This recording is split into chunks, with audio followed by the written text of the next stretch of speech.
Bagaimana cara menasihati istri yang masih sering mendengarkan orang tua dan keluarganya daripada omongan suaminya? Kadang saya jadi sedih, Ustadz. Ya pasti sedih lah. Istri sendiri nggak mau dengerin omongan suami, kayaknya gimana gitu. Anda sebagai seorang suami nggak dihormati sama sekali. Lalu apa kedudukan Anda sebagai seorang suami kalau seperti itu? Iya. Bagaimana caranya? Sabar. Kata Abu Darda, suami yang baik itu bukan suami yang tidak pernah menyakiti istrinya. Tapi suami yang baik itu suami yang sabar terhadap gangguan istrinya.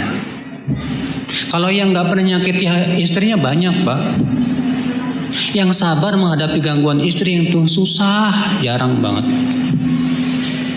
Makanya Abu Darda mengatakan, suami yang baik itu yang sabar menghadapi gangguan istrinya. Falas. Yang kedua, Bapak harus di mindset Bapak dipasang, istri saya ini perempuan, dan Rasulullah mengabarkan perempuan itu bengkok.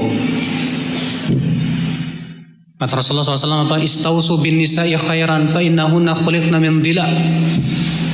Berbuat baiklah kepada para wanita, para istri, karena mereka tercipta dari tulang rusuk yang bengkok. Wa inna a'waja syai'in min ad-dhila a'la, dan yang paling bengkok dari tulang rusuk itu paling atas. Fa in dhahabta tuqima kasarta, kalau kamu paksa untuk dilurusin patah.